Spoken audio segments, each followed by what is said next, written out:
तो हेलो भैया जी, कैसे हो आप सब। मेरे हेयर ट्रांसप्लांट को 13 महीने से ज़्यादा हो चुके हैं।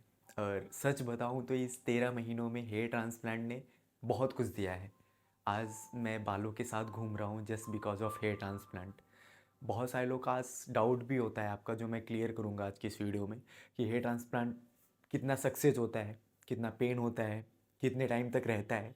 तो ये बहुत सारी चीज़ें मायने रखती हैं। क्योंकि मैं आपको बताऊं तो 21 साल की उम्र में इस तरीके से गंजे होने के बाद आई लॉस्ट एवरी होप। भाई मैंने पूरी तरीके से मेरा जितना भी कॉन्फिडेंस था सब खो दिया था। बस मुझे इतना पता था कि भाई अब मुझे पूरी ज़िंदगी ऐसे ही जीने में है। ना तो मेरे सर पे कभी बाल आएंगे, ना मैं अच्छे कपड़े पहन पाऊँगा, ना मैं मेरी ज़िंदगी जी पाऊँगा, ना मैं मेरे अंदर फिर से वो कॉन्फिडेंस ला पाऊँगा कि भाई मैं दुनिया के सामने खड़ा होकर कह सकूँ कि हाँ भाई, आई कैन डू एवरीथिंग। जो मैं चाहता हूँ, जो मैं चाहता हूँ मैं सब कुछ कर सकता हूँ। तो ये देता है आपको हेयर ट्रांसप्लांट। मैं आपको बताऊँ तो आज से 13 महीने पहले मेरा हेयर ट्रांसप्लांट हुआ था, जब कि मैं सिर्फ 21 साल का था। 21 से बस थोड़ा सा ज़्यादा। तो आप समझ सकते हो कि इतनी बुरी कंडीशन जब इतनी कम उम्र में हो जाती है तो इंसान बहुत कुछ खो चुका होता है। भाई क्या सोच रहे थे, क्या हो गया आपके साथ, तो बहुत बुरा वक्त होता है। उस वक्त में मैंने फ़ैसला लिया था कि भाई बहुत ज़्यादा टाइम वेस्ट करने से अच्छा है इसका परमानेंट सॉल्यूशन ढूंढो। जस्ट बिकॉज मैंने बहुत सारे बचपन, मतलब जब 20 या 18 19 साल की एज में मुझे ऐसा एहसास हुआ था, तब से मैंने बहुत सारे मेडिसिन्स भी ट्राई करी थी। तेल वगैरह भी भाई, क्या क्या केस कांति, केस किंग, मतलब जितने भी हो सकते हैं, मामा अर्थ के भाई शैम्पू वगैरह, ये सारी चीज़ें यूज़ करके भी मैं थक चुका था। क्योंकि भाई उस टाइम पे कुछ भी आपको समझ में नहीं आता है। कुछ भी प्रोडक्ट जो आपको लगे कि हाँ भाई इससे कुछ बेनिफिट मिल सकता है, तो आप तुरंत ऑर्डर करते हो, तुरंत लाते हो, लगाते हो। सिर्फ 10 दिन लगाते हो। एक जो सबसे बड़ी गलती थी हमारी, आई थिंक आप भी कर रहे होंगे, कि भाई अगर आपका हेयर फॉल कंट्रोल नहीं हो रहा है तो आप कुछ भी लाओगे प्रोडक्ट, सिर्फ 10 दिन में उसको बदलने वाले हो, क्योंकि आपको लग रहा है भाई इससे कुछ नहीं हो रहा है, इससे तो प्रॉब्लम बढ़ने वाली है। इन सारी चीज़ों से गुजरने के बाद मुझे बहुत सारा सर्च किया, रिसर्च किया कि भाई हेयर ट्रांसप्लांट नाम की भी कोई चीज़ होती है। और अभी अपने इंडिया में, पूरी दुनिया में सबसे अच्छा रिजल्ट हेयर ट्रांसप्लांट का मिल रहा है। और जस्ट बिकॉज कि भाई हमारे इंडस्ट्री में, इंडिया में 15-20 सालों से भी ज़्यादा पहले से हेयर ट्रांसप्लांट हो रहा है। और अभी के टाइम पे अगर क्लिनिक अच्छे हैं तो आपकी सर्जरी ऐसी होगी कि आपको कोई बता नहीं सकता है। मुझे विग और हेयर ट्रांसप्लांट में भी बहुत दिनों तक कन्फ्यूजन रहा था, मैं आपको बता रहा हूँ तो।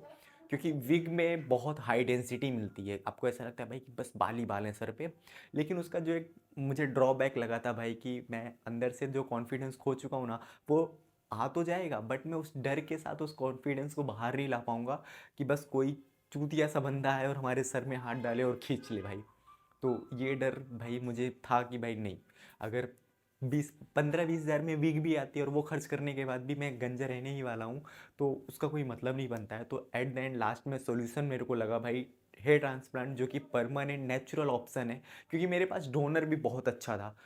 तो उस कंडीशन पे मेरा हेयर ट्रांसप्लांट हुआ था, मुझे 2800 ग्राफ्ट लगे थे, 20 रुपीज़ पर ग्राफ्ट के हिसाब से।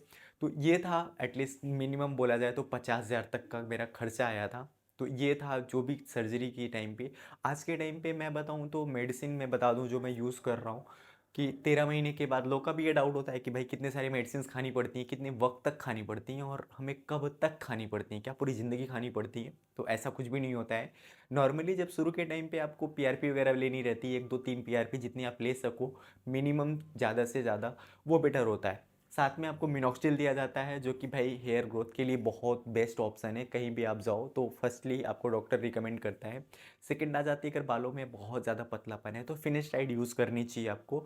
मैंने की थी, एटलीस्ट शुरू के 2-3 महीने बहुत अच्छा खासा खाया था। लेकिन उसके साइड इफ़ेक्ट्स भी बहुत ज़्यादा होते हैं, तो बहुत लंबे लंबे टाइम तक आप इसको नहीं खाना होता है। एक मल्टीविटामिन बायोटिन की टेबलेट होती है, खानी पड़ती है। अगर आप उसको मेडिसिन ना ही मानो तो ज़्यादा बेटर है, जस्ट बिकॉज ऑफ वो मल्टीविटामिन की टेबलेट होती है जो हमारे बॉडी में मल्टीविटामिन की कमी को पूरा करती है। तो वो एक ताकत का ही काम करेगी, मेडिसिन नहीं हो सकती है। तो बस ये 3 मेडिसिन होती हैं, 2 मेडिसिन और एक सॉल्यूशन जो हेड पे लगाया जाता है, फिर वो परमानेंट नहीं होता है। अभी मैं मिनॉक्सिडिल नहीं लगा रहा हूँ, जस्ट बिकॉज कि बालों की कंडीशन मेरे को जो भी है, मैं मल्टीविटामिन टैबलेट ले रहा हूँ, ये है अभी कंडीशन। तो आप बताओ कि भाई आपको मेरा हेयर ट्रांसप्लांट रिजल्ट कैसा लग रहा है। क्योंकि हर महीने रिजल्ट दिखाने का मेरा मतलब सिर्फ इतना बनता है कि भाई पहले मंथ से भी इस मंथ में मैंने किस तरीके से अपने बालों का ख्याल रखा, तो बताओ आपको मेरा हेयर ट्रांसप्लांट रिजल्ट कैसा लग रहा है। और अगर आपको भी कोई डाउट है हेयर ट्रांसप्लांट से रिलेटेड, अगर आप भी गंजे हो रहे हो और आपको समझ में नहीं आ रहा है कि आपके लिए क्या अच्छा रहेगा और अभी मेडिसिन सही रहेगी कि या हेयर ट्रांसप्लांट, इन सारी चीज़ों का अगर कोई डाउट है तो नीचे व्हाट्सअप का नंबर है, आप आपके भाई को मैसेज कर सकते हो, कॉल भी कर सकते हो। जितनी ज़्यादा से ज़्यादा हो सकेगी आपका भाई हेल्प करने की कोशिश करेगा। हम अगली वीडियो में मिलेंगे, तब तक के लिए ख्याल रखिए अपना।